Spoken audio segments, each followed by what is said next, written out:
Dear friends, welcome back to in my YouTube channel. आज education administration से related 25 most important question हैं जो उत्तराखंड में प्रिंसिपल की जो परीक्षा होने वाली है उस परीक्षा से रिलेटेड एक बहुत मोस्ट इम्पॉर्टेंट क्वेश्चन है। एजुकेशन एडमिनिस्ट्रेशन और अन्य यूनिट्सों से भी कुछ क्वेश्चन कवर किए हैं, तो प्लीज़ इन क्वेश्चन से आप लाभान्वित होंगे ऐसा मेरी आशा है।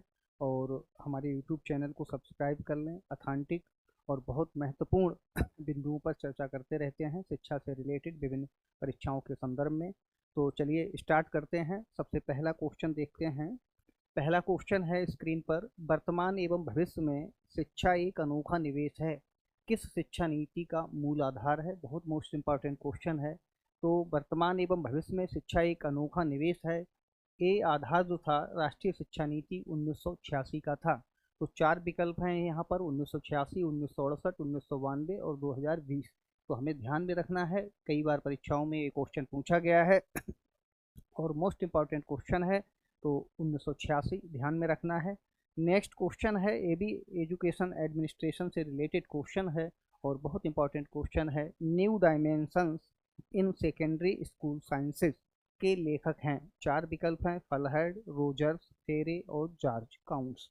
तो ये बुक है एजुकेशनल एडमिनिस्ट्रेशन पर फलहर्ड के द्वारा लिखी गई है। तो जो क्वेश्चन नंबर 16 है इसका ए आंसर होगा राइट। नेक्स्ट क्वेश्चन देखते हैं। शिक्षा को समवर्ती सूची में लाया गया है। तो शिक्षा को हम देखते हैं। शिक्षा को समवर्ती सूची में 1976 में 42वें संविधान संशोधन के द्वारा शिक्षा को समवर्ती सूची में शामिल किया गया है। इससे पहले शिक्षा जो थी वो राज्य सूची का विषय थी। तो ये भी बहुत इंपॉर्टेंट क्वेश्चन है। अब नेक्स्ट क्वेश्चन देखते हैं। नेक्स्ट क्वेश्चन है, मूल्यांकन परिणामों की व्याख्या की कसौटियां हैं। मूल्यांकन परिणामों की व्याख्या की कसौटियां हैं, मूल्यांकन से रिलेटेड क्वेश्चन है और बहुत इंपॉर्टेंट क्वेश्चन है। ऑप्शन ए विषय वस्तु, ऑप्शन बी अनुभव, ऑप्शन सी कौशल। जब मूल्यांकन परिणामों की व्याख्या की कसौटियों को हम देखते हैं तो विषय वस्तु, अनुभव और कौशल तीनों शामिल रहते हैं। तो इसका राइट आंसर डी होगा, उपरोक्त सभी। अब नेक्स्ट क्वेश्चन देखते हैं। क्वेश्चन नंबर 19 हमारी स्क्रीन पर है। पाठ्यचर्या मूल्यांकन का महत्व है। ऑप्शन ए नई पाठ्यचर्या के विकास में, ऑप्शन बी निष्क्रिय सामग्री को हटाने में, ऑप्शन सी है पाठ्यचर्या की प्रभावशीलता को मालूम करने में और ऑप्शन डी है उपरोक्त सभी। तो जो पाठ्यचर्या मूल्यांकन का महत्व है वो जब हम इसको देखते हैं तो नई पाठ्यचर्या के विकास में भी होता है, निष्क्रिय सामग्री को हटाने में भी होता है। जो सामग्री जो है महत्व की नहीं रहती है, कंटेंट, उस कंटेंट को हम हटा देते हैं, ये भी मूल्यांकन के आधार पर ही होता है। और पाठ्यचर्या की प्रभावशीलता को मालूम करने के लिए भी हम मूल्यांकन प्रणाली का सहारा लेते हैं। तो इसलिए इसका जो राइट आंसर होगा डी होगा, उपरोक्त सभी कथन।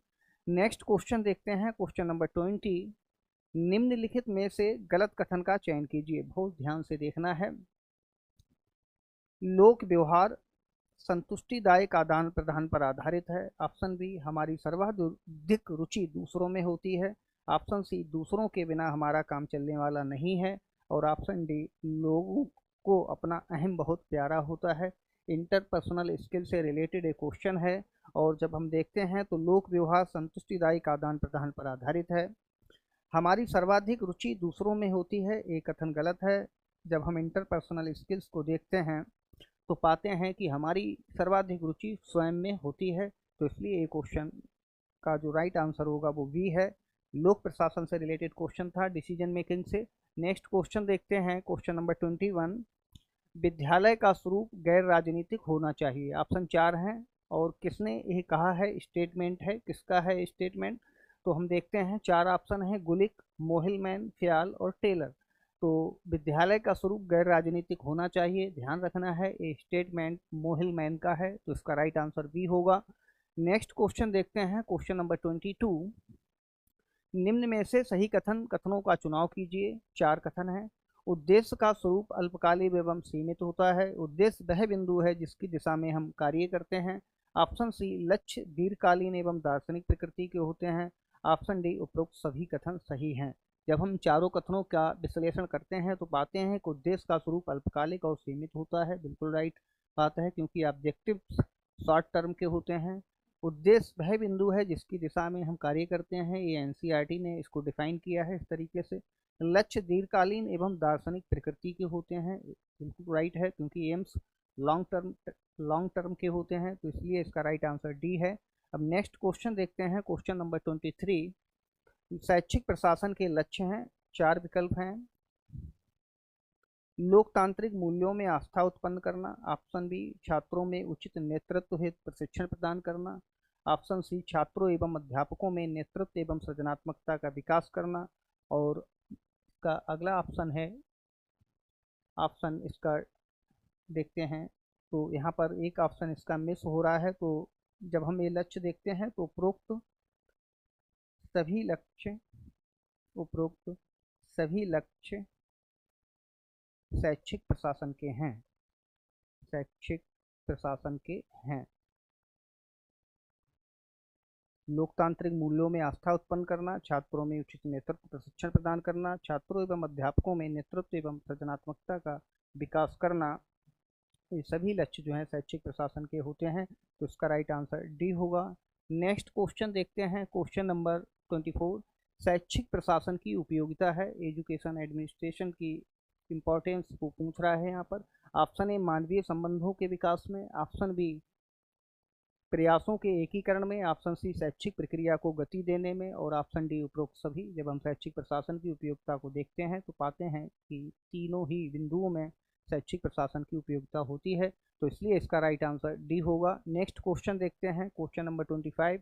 एडमिनिस्ट्रेशन शब्द का शाब्दिक अर्थ है, एडमिनिस्ट्रेशन शब्द जो है लैटिन भाषा के अंग्रेजी में एडमिनिस्ट्रेशन शब्द है, और ये लैटिन भाषा के मिनिस्टर शब्द से लिया गया है, जिसका मतलब होता है दूसरों की सेवा करना या अधीनस्थों की सेवा करना। तो इसका जो राइट आंसर होगा वो सी सही होगा, दूसरों की सेवा करना। नेक्स्ट क्वेश्चन है क्वेश्चन नंबर 26। समय अध्ययन अधिनियम का संबंध है, मोस्ट इंपॉर्टेंट क्वेश्चन है ये। ऑप्शन 4 हैं, बेवर, टेलर, गुलिक और ख्याल। तो जब हम देखते हैं तो समय अध्ययन अधिनियम जो है, टेलर ने अधिनियम के अपने वैज्ञानिक प्रबंधन सिद्धांत में 6 अधिनियम बताए थे, उनमें से एक अधिनियम जो है समय अध्ययन अधिनियम का है, तो इसलिए इसका राइट आंसर बी सही होगा, टेलर। नेक्स्ट क्वेश्चन है क्वेश्चन नंबर 27। ये भी बहुत इंपॉर्टेंट क्वेश्चन है।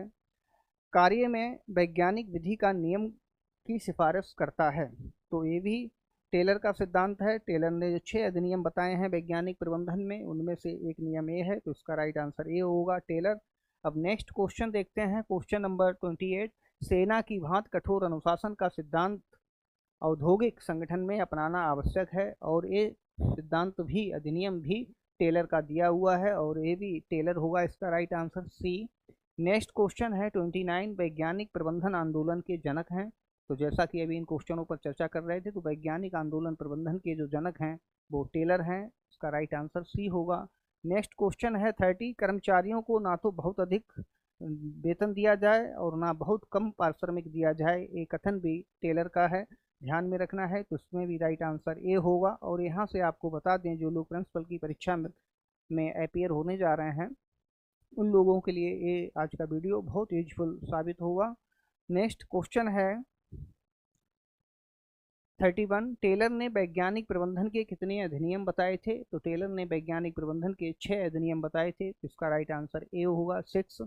Question number 32। पर्यवेक्षण सेवा के रूप में है जो शिक्षक को बेहतर कार्य करने में मदद करता है, उपरोक्त परिभाषा किसकी है, तो सुपरविजन से रिलेटेड डेफिनेशन है, और ये डेफिनेशन हमें ध्यान में रखना है, बिल्स ने दी है, तो राइट आंसर ए होगा। नेक्स्ट क्वेश्चन है 33। निम्न में से सत्य कथन का चुनाव कीजिए, बहुत कंसेप्चुअल क्वेश्चन है। आधुनिक पर्यवेक्षण केवल निरीक्षण पर आधारित है,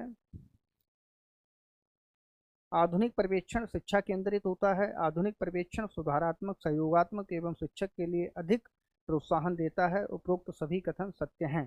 तो आधुनिक पर्यवेक्षण केवल निरीक्षण पर आधारित होता है, नहीं, ये कथन गलत है। आधुनिक पर्यवेक्षण जो है वो सहयोग और सुधार पर आधारित होता है।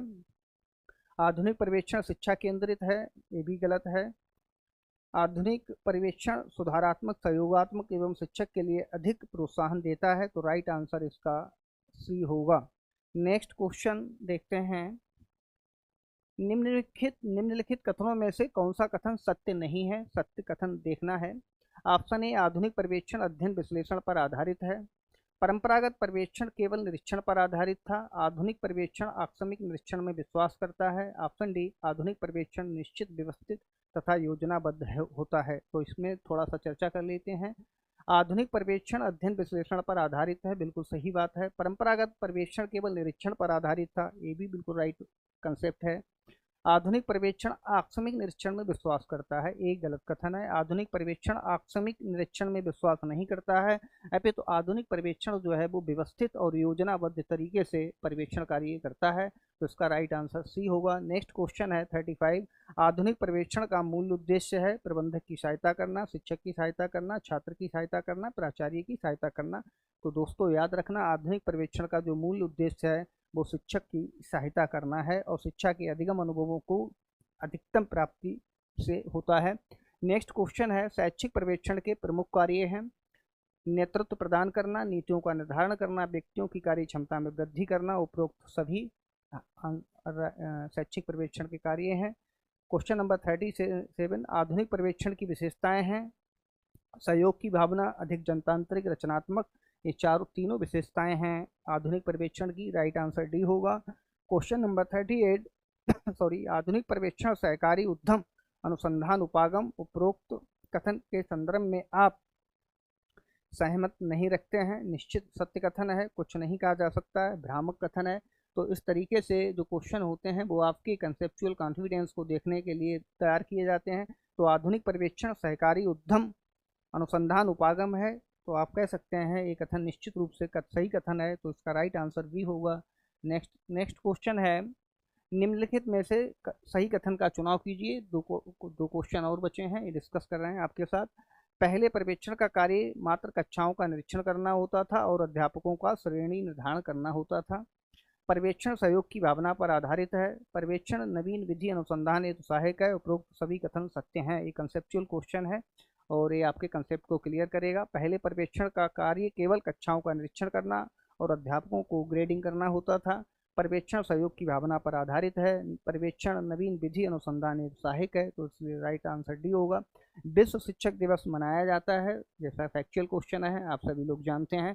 विश्व शैक्षिक दिवस 5 अक्टूबर को मनाया जाता है और भारत में शिक्षक दिवस जो है 5 सितंबर को मनाया जाता है। तो ये 25 मोस्ट इंपॉर्टेंट क्वेश्चन दोस्तों मैंने आप लोगों के साथ डिस्कस किए हैं। और जो लोग जो हैं शिक्षा से रिलेटेड यूजीसी नेट, सीटेट तथा अन्य राज्यों में शिक्षक शिक्षा प्राचार्य की भर्तियां देख रहे हैं, उनके लिए वीडियो बहुत लाभकारी सिद्ध होगा। और हमारे चैनल से जुड़ने के लिए प्लीज़ हमारे चैनल को सब्सक्राइब कर लें, लाइक कर दें, शेयर कर दें। Thank you.